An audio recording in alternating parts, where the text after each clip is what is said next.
The next thing that I want to get is a nice background image. And again, for that, we will just go to like Flickr or Google Images, and remember to just watch the copyrights on these images.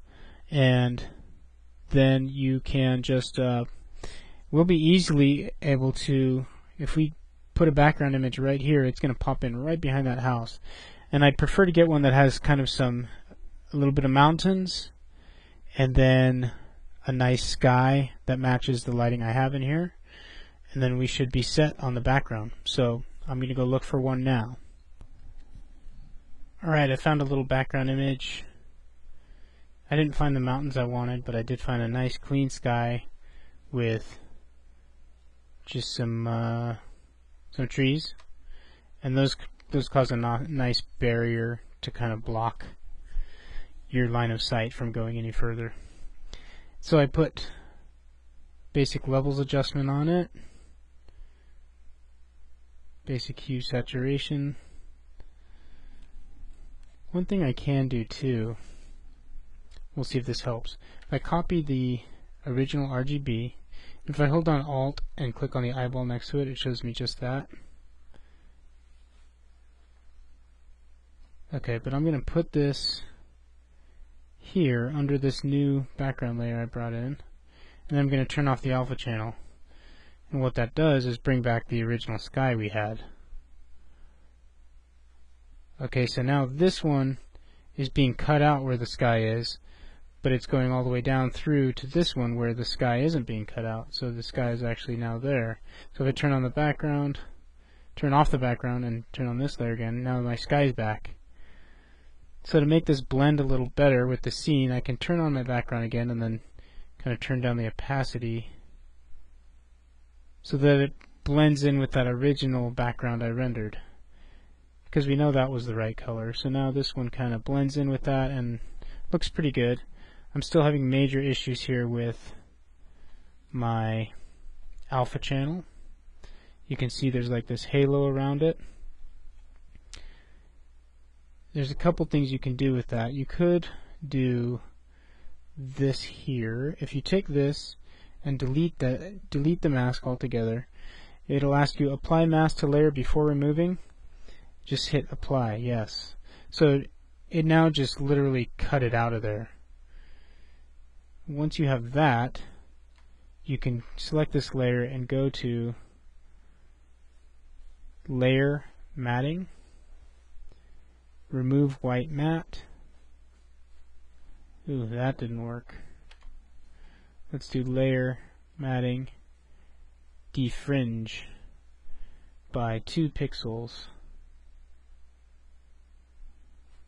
That sort of worked. Yeah, that's not bad. Let's try it one more time. Layer matting. What does remove black matte do? Ah, that kind of works, but not really, huh?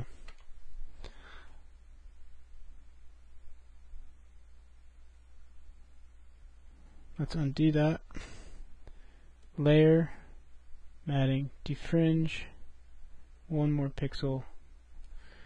Nope. Layer, matting, defringe. Okay.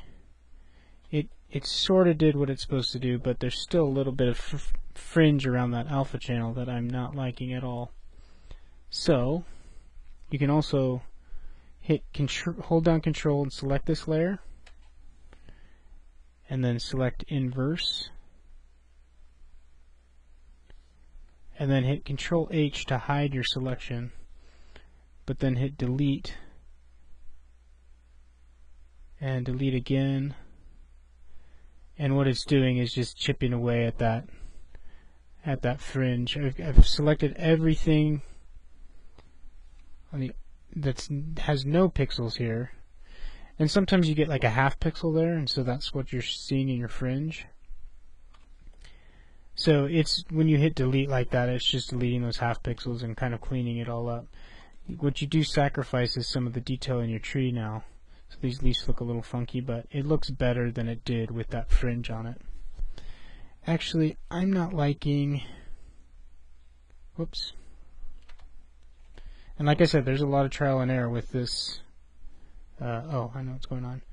Hit Control D to deselect that area we had selected. Now add another mask in there, and I'm not liking these trees anymore, so let's turn our opacity all the way up. Let's just paint those out.